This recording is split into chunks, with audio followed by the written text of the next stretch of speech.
আসসালামু আলাইকুম, কেমন আছেন সবাই? পাট নিয়ে আসলে বাজারে দেখাবো কি আপনাদেরকে। দেখেন একটু পুরা ফাঁকা বাজার, শুধুমাত্র কিছু পেঁয়াজ বিক্রি হচ্ছে, আর কোনো পাট নেই। অথচ কানাইপুর অঞ্চল সারা বাংলাদেশের মধ্যে একটা বৃহত্তম পাটের জায়গা। এই বাংলাদেশে যত বড় বাজার আছে পাটের, তার মধ্যে এই কানাইপুর বাজার একটি। এই বিশেষ করে নালামুর বাজারে প্রচুর পাট আমদানি হয়, কিন্তু এই মুহূর্তে দেখেন কোনো পাট নাই, সম্পূর্ণ রাস্তা ফাঁকা, একটা গাড়ি নাই পাটের। আমরা আসছিলাম নিউজ করার জন্য, কিন্তু আসলে কোনো পাট না থাকার জন্য সেভাবে করতে পারতেছি না। প্রিয় দর্শক, এই আমরা এখন আছি ফরিদপুর জেলার সদর উপজেলা কানাইপুরের অন্তর্গত নালামুর বাজারে। আসলে আমরা একটু সামনে হাঁটি, একটু দেখি আসলে বাজারের অবস্থাটা। যদিও পাট নাই, দেখাইতে পারতেছি না, তারপরেও ব্যবসায়ীদের পেলে একটু কথা বলতে পারবো। কিন্তু ব্যবসায়ীরাও এখন ওইভাবে দোকানে নাই, ঘুরে বেড়াইতেছে তারা। পাট যেহেতু নাই, কোনো গাড়িও নাই, যার জন্য তারা এদিক ওদিক ঘোরাঘুরি করতেছে। এখন আমরা একটু সামনের দিকে দেখি, একটা দোকানে একটু কথা বলে দেখি যে এখানে কেউ পাট কিনছে কিনা, কি দরে কিনতেছে। কোনো পাট নাই আসলে, দেখাবো একটু একটু করে, আসলে দেখাইতে পারি, কিন্তু এখন সেই একটুও নাই। প্রিয় দর্শক, এই হলো দেখেন পুরা ফাঁকা। পাটের দামটা যে আপনাদেরকে জানাবো, সে জানানোর মতো অবস্থাটাও নাই।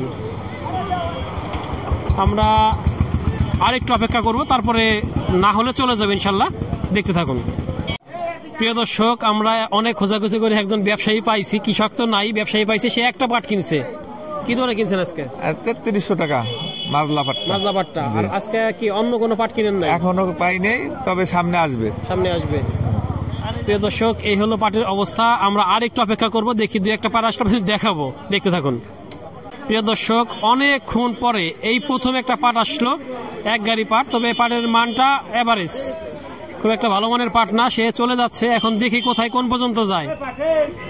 এখন সে ঘুরে এইদিকে আসবে, আমরা আসার পরে দাম দেখাইতে পারবো। এখন এই হলো একটা পাট পেলাম আমরা আজকে। আসলে পাট হয়ে গেছে সোনার হরিণ, কিন্তু আসলে সোনার হরিণ, তারপরেও দাম নাই। আমরা জানি যে কোনো জিনিসের ক্রাইসিস থাকলে দাম বেশি থাকে, কিন্তু আসলে পাটের ক্রাইসিস, তারপরেও দামটা ওইভাবে বাড়তেছে না। এদিকে পাটটা কোন ঘরে দিবেন ভাই? ওই ঘরে দিয়ে গেছে এক ভ্যান। কত করে দিছিল? 3300। মাত্র 3300। বাজার কমে গেছে। প্রিয় দর্শক, দেখেন এটা মাজলা কোয়ালিটির পাট। এটা 3300 টাকা এক ভ্যান দিয়ে গেছে, আরেক ভ্যান নিয়ে আসছে দেওয়ার জন্য। এই হলো পাটের অবস্থা। আসলে পাটের অবস্থা ভয়াবহ। এই 3300 টাকা যদি এই পাট বিক্রি করে, ভাইদের কি অবস্থা হবে তাহলে আপনারাই চিন্তা করেন।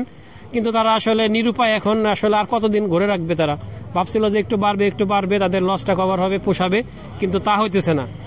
খুবই খারাপ অবস্থা। পাট কি শেষ নাকি আরো আছে? আরো আছে। এই যে 3300 টাকা এখন বিক্রি করতেছেন, এতদিন পরে, এতদিন ঘরে রাখলেন, টাকাটা আটকে থাকলো, তাতে কি লস না? লস হইলো আমি মনে করবো যে আমার এই টাকাটা বেচতে পারতো, টাকা খরচ হয়ে যেত। আচ্ছা। আর এখন তো আপনার এই টাকাটা আমার রয়েছে, যদি 3000ও বেচতাম তো আমার টাকাটা থাকতো। আর কি টাকাটা যদি বিক্রি করে ফেলতেন, হাতে থাকতো না। এই ভাই আসলে এরা ওই ব্যাংক বুঝে না, অন্য কিছু বুঝে না। টাকাটা যদি নগদ ক্যাশ বের করে ফেলে বিক্রি করে, তাহলে এদের খরচ হয়ে যাবে। সেই চিন্তা করেই রাখছে যে ঘরে টাকাটা আটকা থাক। এখন যদি কম বিক্রি করে, তাও তার লস হলেও ওইটাই তার ভালো। এই হলো অবস্থা। কিন্তু আসলে পাটের যে দাম আমরা দেখতেছি, এই দামে কৃষক ভাইরা আজকে এই শেষের দিকে এসে কৃষক ভাইরাও খুব হতাশ। আমরাও আসলে হতাশ। দামটা আরো বাড়া উচিত ছিল, যাতে এখন শেষ সিজন দামটা বেশি হয়। প্রিয় দর্শক, এই হলো পাটের সর্বশেষ অবস্থা। আজকে আর কোনো পাট দেখাইতে পারলাম না, সেজন্য আমরা দুঃখিত, কারণ বাজারে একদম পাটই নাই। আর তারপরেও আজকে সর্বোচ্চ আমরা দেখতে পারলাম এই 3300 টাকায় একটা পাট দেখলাম, আর তেমন কোনো পাট নাই বাজারে। প্রিয় দর্শক, আমাদের ভিডিওটি ভালো লাগলে লাইক, কমেন্ট, শেয়ার দিয়ে সাথে থাকবেন। আর নিয়মিত আপডেট পেতে চ্যানেলটিকে সাবস্ক্রাইব করে রাখবেন। ধন্যবাদ সবাইকে। আল্লাহ হাফেজ।